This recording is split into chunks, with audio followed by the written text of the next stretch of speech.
Prezados alunos, não sei se vocês imaginam como é difícil fazer essas aulas de casa sozinho, sem conversar, sem tirar dúvidas, sem aprender com vocês.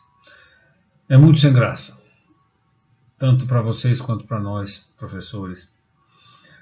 Mas, como temos conversado, façamos o possível, vamos tentar aproveitar essa possibilidade que ainda temos de transmitir algum conhecimento e, de algum modo, dialogarmos nos chats e nos mecanismos que nos são disponibilizados pelo colégio. Então, vamos lá com nossa revisão, nivelamento sobre neoclassicismo e romantismo. Gosto muito de começar o ano falando de neoclassicismo e romantismo, porque nesse momento histórico, que é o início da chamada Era Contemporânea, se estabelecem questões que nós estamos vivenciando no Brasil de hoje, no nosso dia a dia. E se a gente conseguir fazer essa conexão, faz muito mais sentido a gente falar de história da arte. Não é só aqueles pintores, Davi, Ingres, Delacroix no romantismo. É todo o contexto que está vivo na nossa situação histórica. Então vamos lá. Em sala de aula, gosto de perguntar para os alunos quando começou a Era Moderna. Alguns alunos se lembram da queda de Constantinopla, 1453, interrupção do caminho para o Oriente, toda a questão do comércio das especiarias, que não era só tempero, era para conservação de alimentos, porcelanas, tecidos, joias, era um comércio muito lucrativo. Eu nunca entendi bem, quando era estudante, por que tinha tanta importância esse comércio com o Oriente. E perguntei uma vez para a professora Valéria, que era professora do terceiro ano, agora está no segundo do colégio, por que isso tinha tanta importância? E ela me disse que era tão rico esse comércio, que se fossem 10 navios para o Oriente e voltasse um, já valia a pena o investimento para aqueles genoveses, aqueles comerciantes italianos. Então esse comércio era extremamente importante e valioso para a economia da época. Com a interrupção, então, da passagem para o Oriente via Mediterrâneo, a tomada de Constantinopla pelos turcos, começa todo um processo de globalização, da busca de novas rotas e toda essa história que vocês conhecem bem da colonização, e vem o Renascimento, então é a Era Moderna. Essa palavra moderna é um pouco complicada na história da arte, porque normalmente nós entendemos moderno como contemporâneo. O senso comum tende a ouvir moderno e pensar moderno é o que está acontecendo agora. Mas não é bem assim. Já vimos que na historiografia o período moderno é da queda de Constantinopla até a Revolução Francesa, em 1789. E nas artes, quando falamos de modernismo, estamos falando de um movimento que ganha sua maior expressão no início do século XX, com a reação às tradições, começa com o impressionismo, mas se estabelece no Brasil, por exemplo, com Brasília, que é modernista. Então, na arquitetura, no design, no mobiliário, é um conceito de utilidade, de racionalidade. Então, os ornamentos desaparecem. Basta pensar num prédio de Brasília, que é totalmente funcional. Falamos muito sobre isso nos anos passados. As referências históricas que de algum modo humanizam a arquitetura na modernidade desaparecem e tudo se torna mecânico, frio, um pouco sem história. São tantos aspectos que em sala de aula a gente poderia e pôde desenvolver nos anos passados. Vamos em frente. Então, estou tentando problematizar essa palavra modernidade. Historicamente, Era Moderna, da queda de Constantinopla até a Revolução Francesa, e nas artes, o modernismo, principalmente associado à arquitetura e às artes e ao desenho industrial, no começo do século XX, em 1950, se estabelece, começa a se estabelecer também no Brasil, certo? E a era contemporânea, então, na qual nós estamos, se inicia na Revolução Francesa, onde se colocam essas questões que já mencionei, que fazem parte do nosso cotidiano, que estão estabelecidas em alguns textos. Eu gosto de ler em sala de aula, pego os meus livros na estante e a gente lê juntos e conversa. Aqui estamos limitados à minha leitura. Então, um livro muito importante quando a gente fala do romantismo chama-se As Raízes do Romantismo, Isaiah Berlin. É uma série de conferências que ele nunca conseguiu escrever. Isso é muito romântico já, porque o romantismo ele é múltiplo, ele é complexo. O nosso livro didático mesmo, Graça e Proença,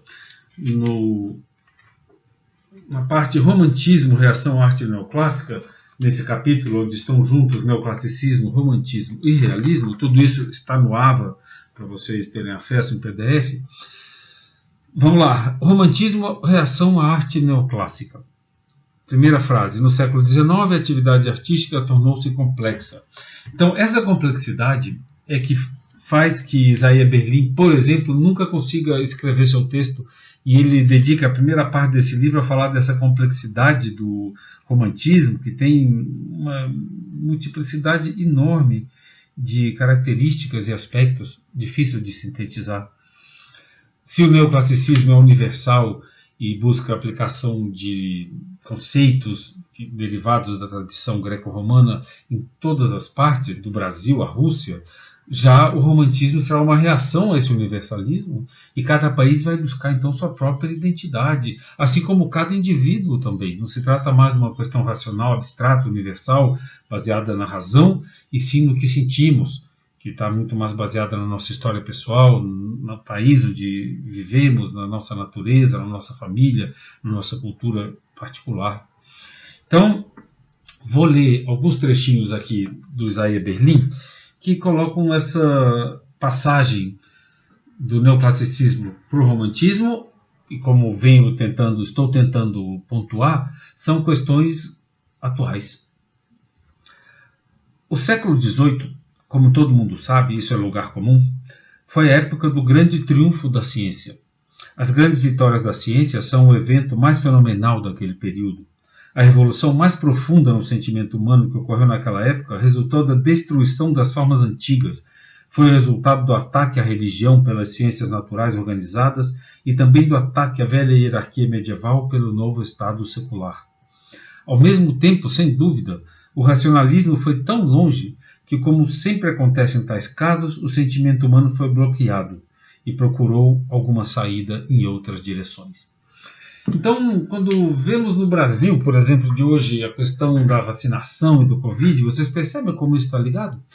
Esse renascimento, chamemos assim, das tradições, da religião, em oposição à razão e à ciência, parece que essas questões ainda estão candentes. Então, se a gente tenta entender que esse processo se inicia com o Iluminismo, com a Revolução Francesa, com o predomínio da razão e da ciência sobre as tradições, esse é o debate no qual nós estamos inseridos até hoje. Um outro aspecto que o Isaiah Berlin, esse livro é muito rico, como vocês veem, ele está todo marcado, em sala de aula a gente debateria muitos outros aspectos. Aqui estou apenas pegando 1 ou 2 pontos para a gente avançar. Essa é a doutrina romântica, anti-iluminismo, e tem sido uma influência considerável sobre todos os críticos que consideram que o inconsciente tem um papel a desempenhar. Então, chamando a atenção aqui para um outro aspecto, que ele também chama de anti-iluminismo, que é a valorização do inconsciente. Então, no romantismo, vamos ver o sonho, o pesadelo, o erotismo, aspectos que não têm nada de racional e que, de algum modo, fazem parte de nossa realidade. Então, onde se encontra o equilíbrio? Essa é a busca na qual nós estamos até hoje. Onde está o equilíbrio entre tradição e razão? Entre razão e inconsciente? Entre razão e emoção? São as questões que vamos tentar, de algum modo, levantar ao falarmos de neoclassicismo e romantismo.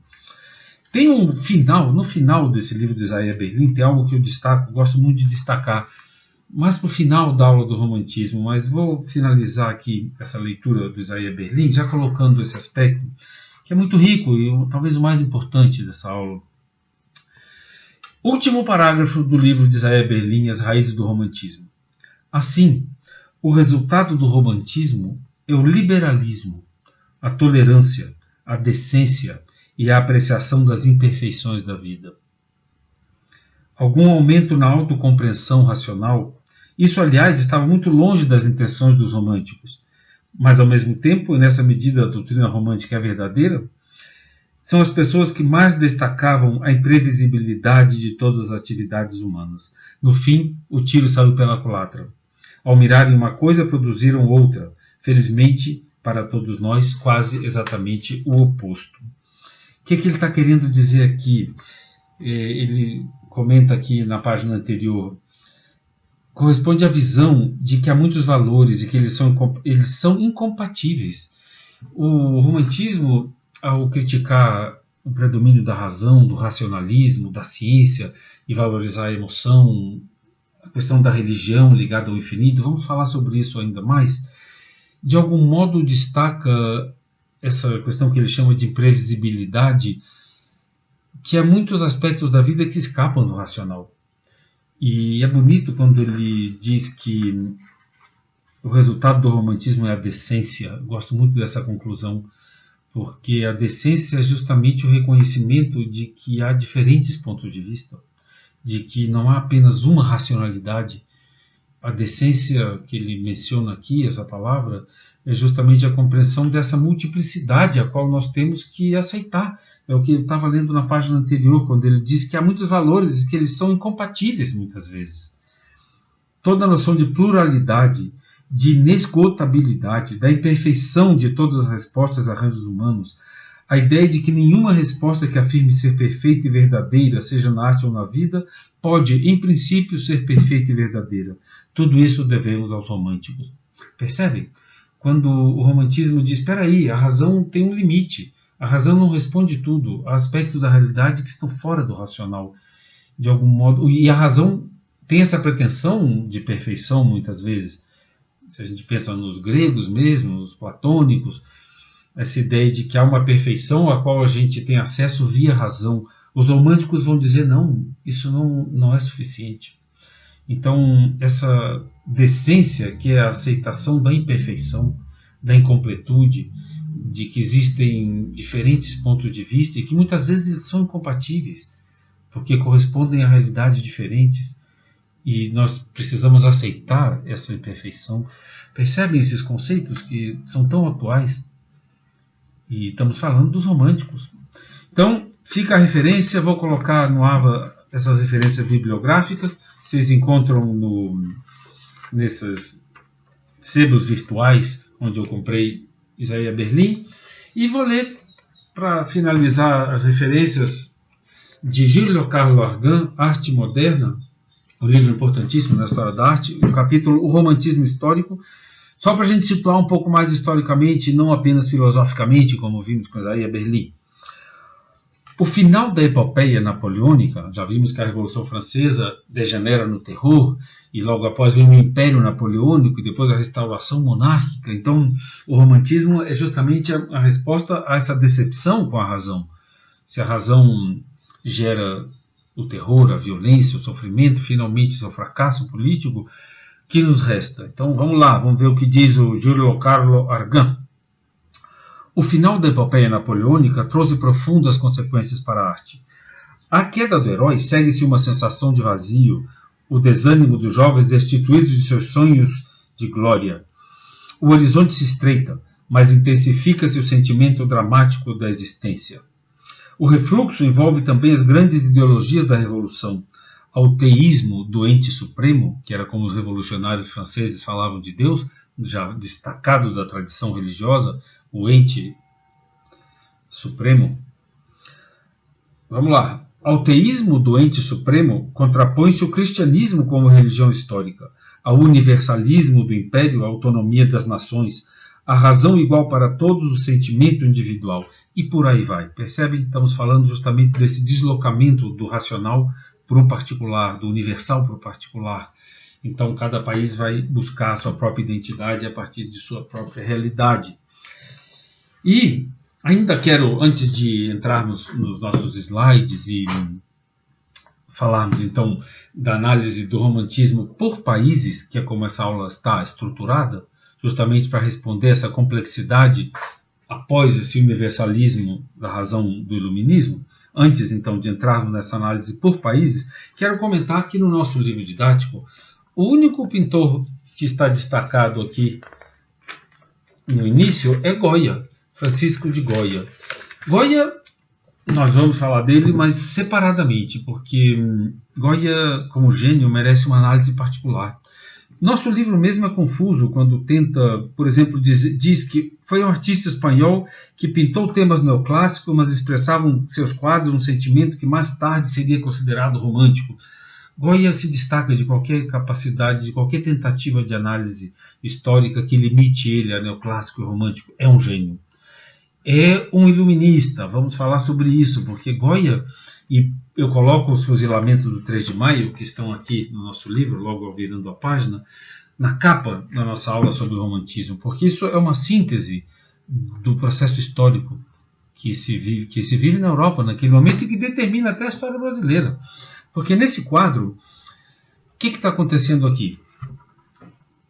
Goya como iluminista, como progressista, na Espanha ainda medieval, um dos países mais atrasados da Europa, com monarquia absolutista, Inquisição, queimando gente, um país, enquanto a França avançava com o iluminismo e destituindo a igreja de sua autoridade, de sua riqueza e a monarquia absolutista de seu poder político, a Espanha ainda ficava para trás, ainda com essas estruturas arcaicas.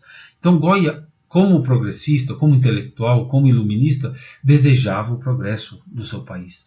Quando as tropas napoleônicas invadem a Espanha, e se esperaria então que Napoleão, como herdeiro dos ideais libertários da Revolução Francesa, trouxesse o progresso, ele traz a morte. Nesse quadro, a gente não pode afirmar que Goya fez isso propositalmente, mas podemos afirmar que a luz dessa lanterna que esses soldados franceses, com o qual esses soldados franceses iluminam os que vão ser fuzilados, é uma metáfora do iluminismo. E esse iluminismo, então, essa luz, quando chega na Espanha, em vez de trazer a liberdade, traz a morte. Como falei, esse é um fato histórico que determina até a história do Brasil, porque é a partir dessa invasão, nesse momento, que Dom João VI foge para o nosso país, foge para o Brasil, para a colônia. Então, esse quadro é uma espécie de síntese da decepção romântica. Quando chega a luz, que deveria ser trazida pelos exércitos franceses, na realidade traz o fuzilamento, traz a morte, traz a opressão, traz a desgraça da invasão do seu país pelo exército francês. Há muito a dizer sobre esse quadro, falaremos sobre ele quando apresentar Goya, depois da aula sobre romantismo. Vou dedicar, ano passado foram várias aulas, vou tentar fazer Goya em uma aula para vocês. Então, Goya no nosso livro tem um destaque, ficará a parte da nossa aula sobre romantismo, onde vamos falar de Inglaterra, Alemanha, França, e vamos em frente. Então, acho que essa é a introdução possível para essa aula sobre romantismo, e vamos então continuar com os arquivos separados por países, onde vamos destacar diferentes aspectos que vão continuar esclarecendo toda essa problemática da reação romântica ao fracasso dos ideais da razão do iluminismo e a valorização da emoção, da subjetividade, certo? E de outras oposições das quais falaremos com mais detalhe. Continuando nossa análise do romantismo, vamos então agora analisar algumas imagens, alguns aspectos gerais ainda do movimento e em seguida entrar nessa visão por países. Hoje, depois dessa introdução que ainda vamos dar continuidade, continuamos com Inglaterra. Então vamos lá? Uso aqui a mesma imagem que mostrei quando iniciamos a revisão com o neoclassicismo, já falando sempre desse contraste entre o neoclássico objetivo, idealizado, e o romântico subjetivo e mais pessoal, sem tanta idealização, tentando expressar o sentimento e a realidade psicológica do artista. Então, Mengs, que é um artista que na história da arte não tem importância, mesmo com essa beleza técnica e essa qualidade do seu trabalho, e Goya, que é considerado um gênio, destacando sempre então que a importância do trabalho de um artista é o que ele tem a dizer, muito mais do que sua técnica ou sua habilidade. Vamos em frente. Já falamos sobre essa imagem, então, que estou usando para a capa do romantismo, pois é uma síntese da decepção romântica diante do fracasso e do desvirtuamento dos ideais do iluminismo. Quando então chegam os soldados franceses e fuzilam aqui, há toda uma história que há links no arquivo do PowerPoint que eu mando em PDF para vocês, contando um pouco do que se trata essa vingança aqui do exército francês contra uma revolta do povo de Madrid. Então, há várias conotações. Essa mão dessa figura, por exemplo, tem até umas feridas, como se fosse Jesus. Então, toda essa ideia da vítima inocente, do mártir, tudo isso está reforçado nessa imagem trágica, da qual voltaremos a falar quando apresentemos Goya, após falar do romantismo por países. Eu gosto de complicar um pouco, porque nessa complicação a gente vai refinando a visão do que é arte. Então, para complicar um pouquinho, como chama esse slide, quis apresentar para vocês um grande pintor dos Países Baixos naquela época, Flandres, Bélgica, Holanda, uma região que naquela época tinha uma outra conformação, Pieter Bruegel. E achei que esse trabalho, O Triunfo da Morte, tem conotações, tem conexões com o que estamos vivendo em plena pandemia. De algum modo, então, se conecta com a expressão de momentos de crise trágicos, que também, de algum modo, estão associados ao romantismo, como vamos ver em alguns trabalhos. Agora, Bruegel é um gênio da mesma categoria de um Goya. Então é impossível restringi-lo somente a um período, a um estilo. Vamos um pouco falar sobre esse artista fora da curva histórica que estamos analisando. Mas eu gosto de apresentar para vocês alguns desses artistas que para mim são dos grandes gênios, e nesse caso fazendo essa conexão com o momento trágico e dramático que estamos vivenciando, com esse quadro Triunfo da Morte, que vou analisar. Seguem essas páginas em PDF com algumas informações sobre o artista. Esse autorretrato dele é fantástico, o artista e o comprador. Ele é muito influenciado e ligado a Hieronymus Bosch, que é outro artista fantástico, do qual ainda vou falar em algum momento. Aluno meu, em sala de aula, eu sempre digo, tem que conhecer o Jardim das Delícias de Hieronymus Bosch. Em algum momento falaremos desse grande, louco artista fantástico. Então, aí está o Triunfo da Morte. Vemos aqui a morte como um fenômeno cósmico.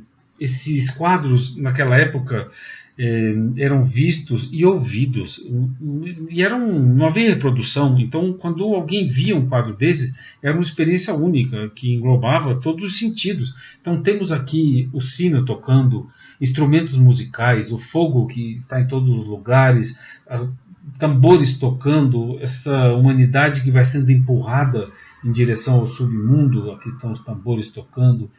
E por todo lado onde se vê, até o fundo do horizonte, a morte triunfa.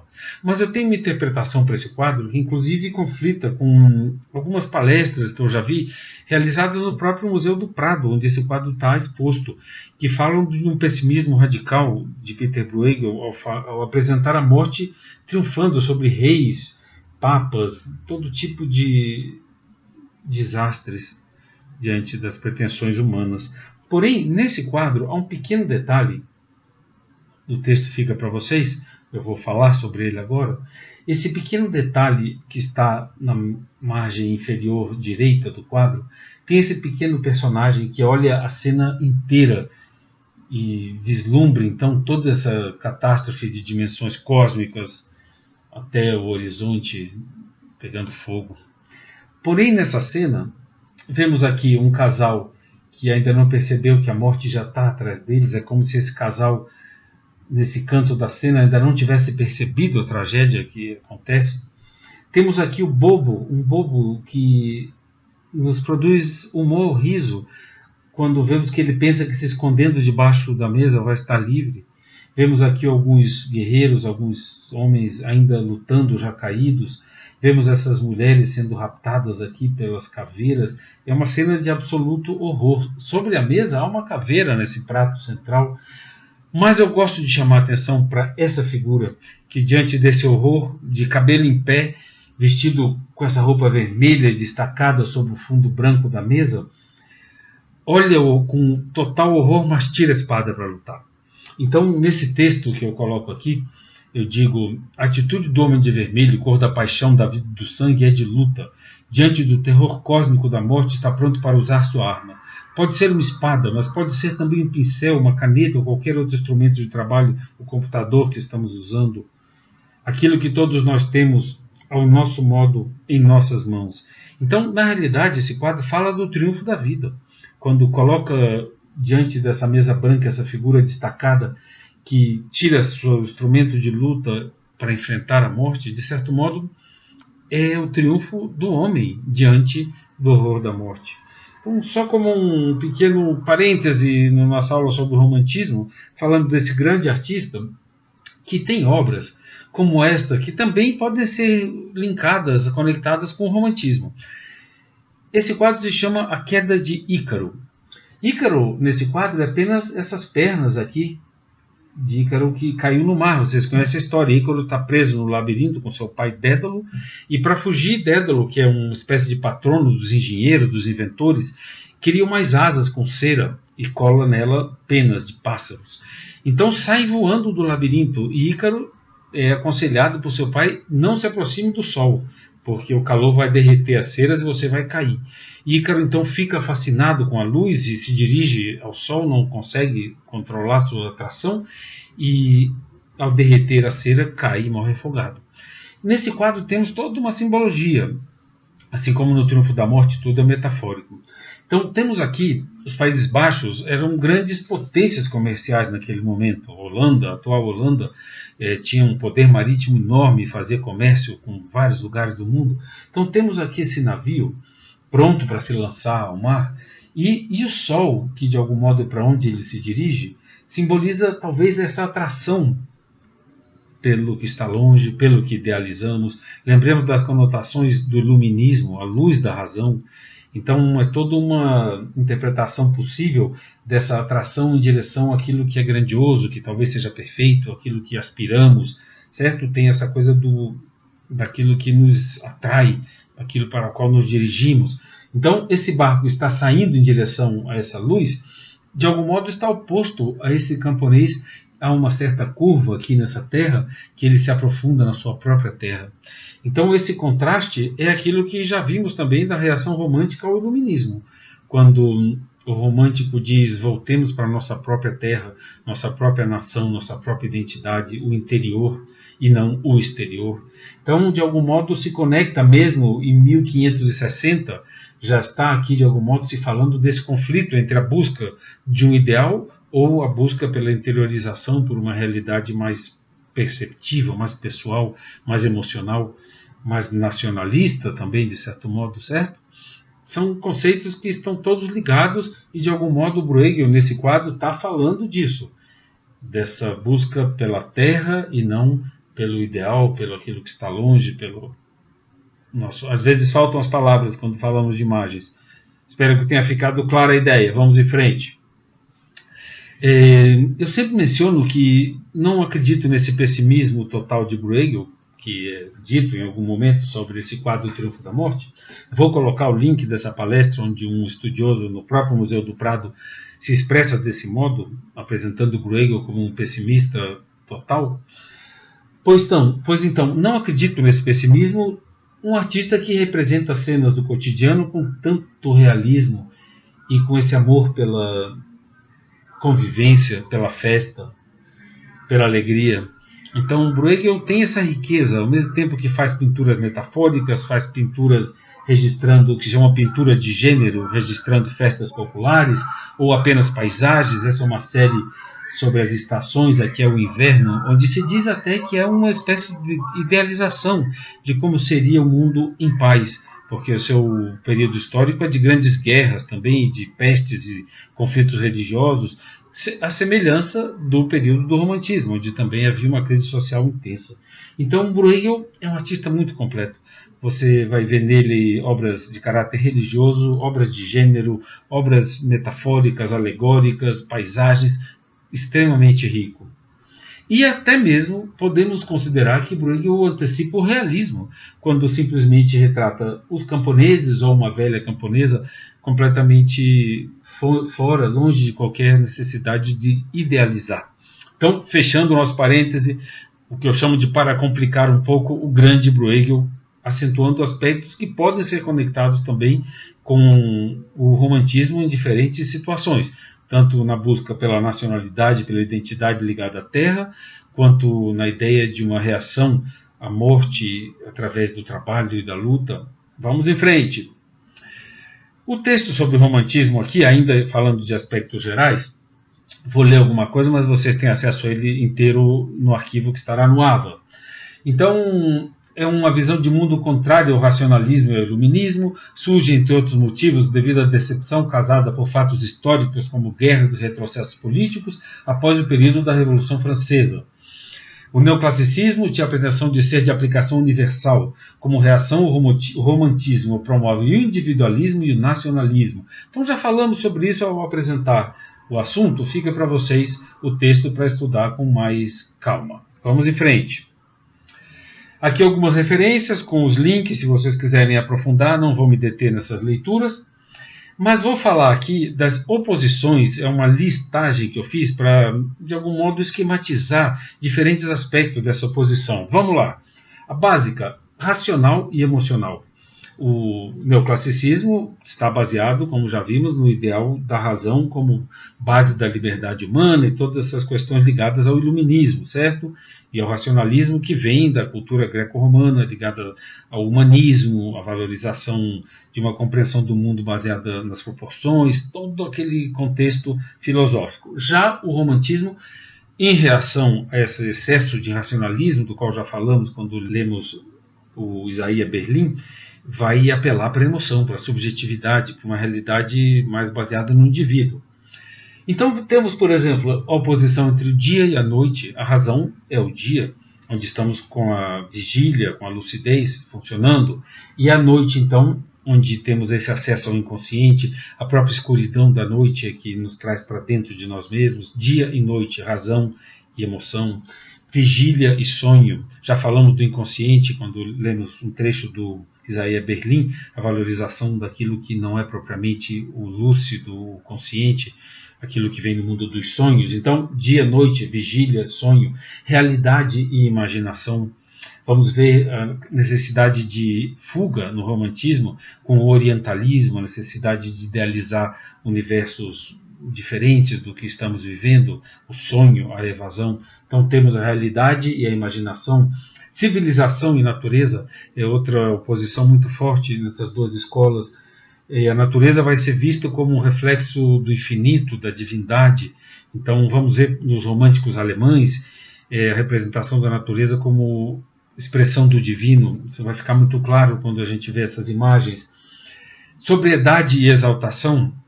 O neoclassicismo tem aquele compromisso social que exige a sobriedade, a seriedade. Já no romantismo vai se valorizar a exaltação emocional, a sensualidade, o exagero. Linha e cor. Essa é uma oposição muito interessante que vai estar muito revelada no conflito entre dois artistas, Ingres e Delacroix. Ingres é um seguidor ainda da linha que ele traz de Davi, então a valorização do desenho, e Delacroix e os românticos vão valorizar a mancha e a cor por si mesma, se libertando da necessidade de ter a linha. A linha é uma abstração. Em sala de aula eu pergunto para os alunos onde há uma linha nisto que vocês estão vendo. E fica muito claro na nossa análise que a linha é uma abstração. Na realidade temos apenas planos e cores. Então a linha corresponde a uma espécie de abstração racional. Por isso é tão valorizada no neoclassicismo. O neoclassicismo é internacional. Já falamos dessa pretensão à universalidade. Todos os países, de algum modo, expressam esses ideais universais. E o romantismo será nacionalista. Já falamos disso em vários momentos. O neoclassicismo é universal, já falamos disso. O romântico é particular. Ele busca aquilo que é específico, aquilo que é uma vivência pessoal. O neoclassicismo busca a perfeição, baseada na razão, já falamos sobre isso analisando o texto de Isaiah Berlin, e o romântico aceita a imperfeição do sofrimento, a imperfeição da busca pela verdade, a imperfeição pessoal, os pesadelos, todo esse lado mais humano, não tão racional, não tão frio. Neoclassicismo, ciência, é óbvio, e o romantismo, religião, esse apelo do emocional. Então vamos ter também, nesses artistas que vamos ver, essas diferenças. Já vimos que no neoclassicismo, há objetos da ciência, referência à tecnologia, relógio, e no romantismo isso vai desaparecer e vamos ter muito mais natureza, emoção, paixão, o humano. Então, no neoclassicismo teremos o humanismo, do qual já falamos. Acabei de falar da palavra humano no sentido da imperfeição. As coisas nunca são absolutamente estanques, às vezes elas se misturam. Quando falamos de imperfeição no romantismo, vamos estar falando de alguma característica humana nesse sentido da imperfeição. Mas aqui estamos falando de humano no sentido do humanismo, da valorização da consciência humana, e no romantismo teremos a religião, o divino, já num outro sentido. No neoclassicismo, a autoridade, falamos já dessa necessidade do heroísmo republicano, do compromisso com a república, com as instituições, que vem desse compromisso da Revolução Francesa, com a república, com a ação social. E no romantismo temos a rebeldia, que é individual, que é algo que se opõe a essa necessidade de seguir as regras. No neoclassicismo, a maturidade, que faz parte dessa lucidez, desse compromisso social. E no romantismo vamos ver a inocência, a busca da infância, a busca da ingenuidade, aquilo que é pré-racional, que a criança tem, essa liberdade da sensação, do sentimento, que é uma pureza que de algum modo a maturidade perde. Então são aspectos que vamos ver com mais clareza nos artistas. Estou antecipando aqui diversas oposições que eu acho que de algum modo esclarecem, enriquecem essa leitura.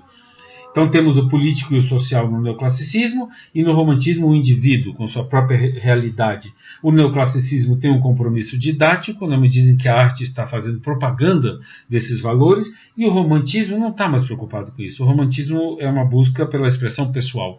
E para fechar, meus caros, então essas redes de oposição, temos o limite e o infinito, que de algum modo estão conectados com esse princípio aqui. O racional lida apenas com o limite. Razão significa medida. Então a razão aqui trabalha com aquilo que nós podemos delimitar. E o infinito é justamente, os românticos vão falar muito sobre essa percepção do infinito, que está associado à natureza e à noite estrelada, e vamos ver diferentes aspectos onde isso se revela, que é justamente o emocional, como medir a emoção, né? Como medir aquilo que nós sentimos, é impossível. Então esse balanço entre razão e emoção, o finito e o infinito, de algum modo é uma situação, como já falamos na introdução, que é muito atual. E em sala de aula a gente fala disso de um modo até muito pessoal, porque o equilíbrio entre razão e emoção é o dilema que nós temos na nossa própria vida. Esse equilíbrio, essa busca por uma proporção harmônica, é o nosso desafio pessoal, assim como é o desafio social também. Como equilibramos a tradição e a razão, a tradição e a ciência, essa busca por equilíbrio é a nossa busca vital. Infelizmente, nossa aula está no tempo limite, então termino por aqui e na próxima aula então daremos entrada a essa análise por países prometida desde o início.